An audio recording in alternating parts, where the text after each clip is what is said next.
নমস্কার বন্ধুরা, নতুন একটা রেসিপিতে সকল বন্ধুদের স্বাগত। বন্ধুরা, পটলের একঘেয়েমি রেসিপি বাদ দিয়ে যদি পটল দিয়ে নতুন একটি রেসিপি বানানো যায় তাহলে মনে হয় সেই রেসিপিটা খেতে খুবই ভালো লাগবে আর খাবারটাও পুরো জমে যাবে।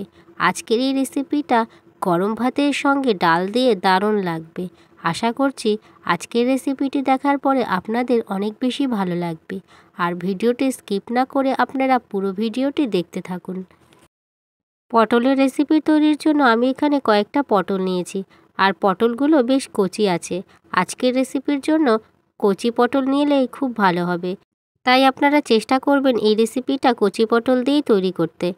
এবারে আমি পটলগুলোকে প্রথমে খুব ভালো করে ধুয়ে নেব। তবে এই রেসিপিটা তৈরির জন্য পটলগুলোকে খোসা ছাড়ানোর আগে ভালো করে ধুয়ে নিতে হবে। আর খোসা ছাড়ানোর পরে পটলগুলো কিন্তু আর ধোয়া যাবে না, সেই জন্য খোসা ছাড়ানোর আগেই পটলগুলো খুব ভালো করে ধুয়ে নিতে হবে। সমস্ত পটলগুলো ধোয়া হয়ে গেছে আর পটলগুলো ধুয়ে খুব ভালো করে মুছেও নিয়েছি, একদম শুকনো করে নিয়েছি। তারপরে আমি পটলগুলো কাটবো। এবারই পটলগুলো কেটে নেব। আমি এখানে একটা ছুরি দিয়ে পটলগুলো কেটে নিচ্ছি। আপনারা চাইলে ছুরির পরিবর্তে বটি দিয়েও পটলগুলো কেটে নিতে পারেন, সেক্ষেত্রে আরও পটলগুলো খুব ভালোভাবে কাটা যাবে। প্রথমে আমি পটলের খোসা ছাড়িয়ে নেব। পটলের খোসা ছাড়ানো হয়ে গেছে, ঠিক এরকমভাবে আমি সমস্ত পটলের খোসা ছাড়িয়ে নেব।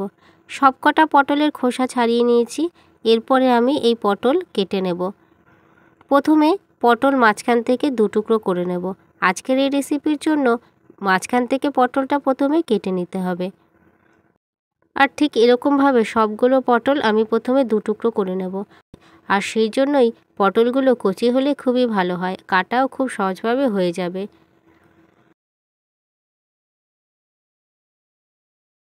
সবকটা পটলকে দুটুকরো করে কেটে নিয়েছি।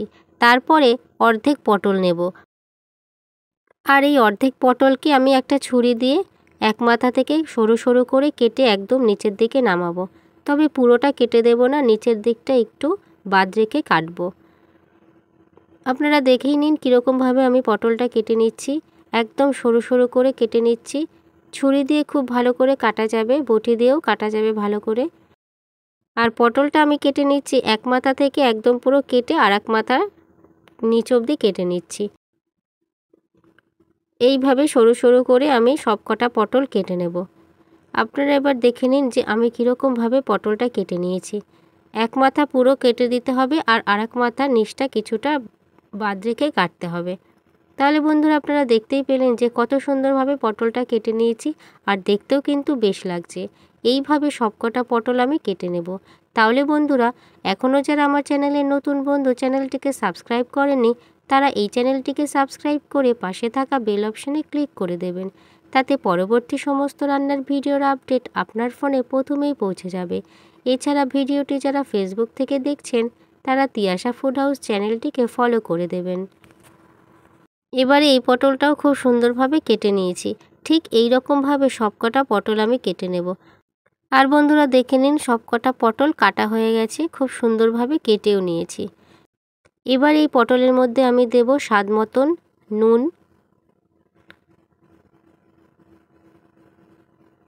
আর দেব পরিমাণ মতন হলুদের গুঁড়ো। এরপর দিচ্ছি কাশ্মীরি লঙ্কার গুঁড়ো। এতে ঝাল হবে না, তবে কালারটা খুব সুন্দর হবে। এবারে এই সব কিছু দিয়ে পটল খুব ভালো করে মাখিয়ে নেব। নুন দিয়ে মাখিয়ে রাখলে পটল খুব সুন্দরভাবে নরম হয়ে যাবে আর তখন ভাজাটাও ভালো হবে। সেই জন্য আমি সমস্ত পটলগুলোকে নুন দিয়ে মাখিয়ে 15 মিনিটের জন্য রেখে দিচ্ছি।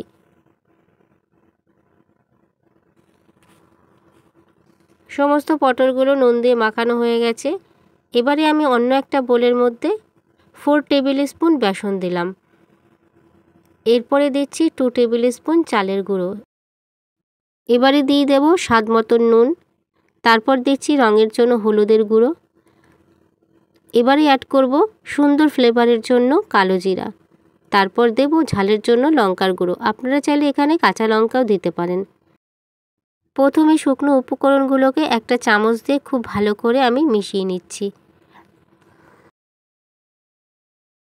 শুকনো উপকরণগুলো মেশানো হয়ে যাওয়ার পরে এখন আমি জল দিয়ে এটাকে একটা চামচ দিয়ে গুলিয়ে নিচ্ছি।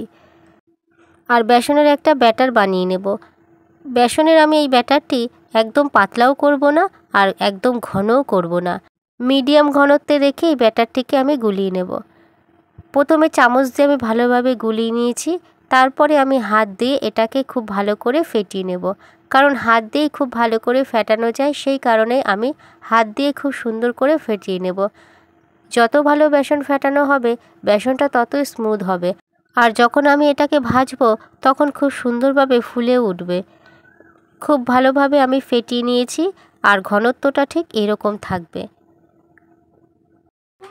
তারপর পটলগুলোকে ভাজার জন্য তেল গরম করতে বসিয়ে দিয়েছি।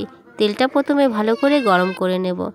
তেলটা যখন ভালো করে গরম হয়ে যাবে তখন এক একটা পটল নিয়ে বেসনের মধ্যে এরকম আমি চুবিয়ে নেব। তবে বেশি বেসন দেব না। আর বেসনের গোলা থেকে তুলে নেওয়ার পরে এরকম পটলটা একটু ঝেড়ে নেব, যাতে বেসনের গোলাটা পড়ে যায়। এই কারণেই আমি বেসনটা একটু ঝেড়ে নিচ্ছি, তাহলে পটলের যে পিসগুলো রয়েছে সেগুলো আলাদা আলাদা মতন দেখা যাবে, না হলে পুরোটা মিশে যাবে। এবারে আমি তেলের মধ্যে এক এক করে বেসনের মধ্যে পটলগুলোকে চুবিয়ে পটলগুলো তেলের মধ্যে দিয়ে দিচ্ছি। তারপর আমি পটলগুলোকে ভেজে নেব। তবে এই সময় গ্যাসের ফ্লেমটাকে একেবারে মিডিয়াম টু লোয়ে রেখে দিতে হবে, তাহলে ভাজাটা খুব ভালো হবে, একদম মুচমুচেও করেও ভাজা হয়ে যাবে। গ্যাসের ফ্লেমটা কোনো রকম হাইয়ে রাখা যাবে না, তাহলে পটলগুলো পুড়ে যাবে আর কাঁচা থেকে যাবে পটলগুলো। এইভাবে উল্টে পাল্টে আমি খুব ভালো করে লাল লাল করে ভেজে নেব। এক পিঠ হালকা করে ভাজা হয়ে গেছে, তাই আরেক পিঠ আমি উল্টে নিচ্ছি। এছাড়া বন্ধুরা, আপনারা দেখতেই পেলেন আজকে আমি একদম সম্পূর্ণ নতুন রকমের পটল ভাজার রেসিপি আপনাদের সঙ্গে শেয়ার করলাম। আর এই পটল ভাজা গরম ভাতের সঙ্গে ডাল দিয়ে দারুণ লাগবে খেতে।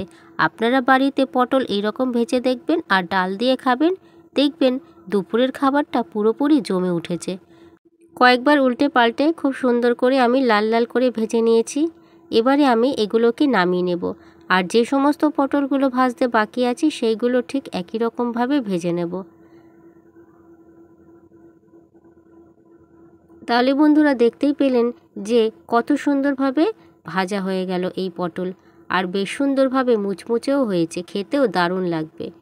এরপর আমি বাকি পটলগুলো ঠিক একই রকমভাবে বেসনের মধ্যে দিয়ে তেলের মধ্যে দিয়ে দিচ্ছি। তাহলে বন্ধুরা, আজকের এই পটলের রেসিপিটা যদি আপনাদের ভালো লাগে লাইক অবশ্যই করবেন। কেমন হয়েছে সে বিষয়ে কমেন্ট করে জানিয়ে দেবেন, আর রেসিপিটা বন্ধুদের সাথে শেয়ার করে দেবেন। এছাড়া আপনারা অবশ্যই ভালো থাকবেন, সুস্থ থাকবেন, আর পুরো ভিডিওটি দেখার জন্য অসংখ্য ধন্যবাদ।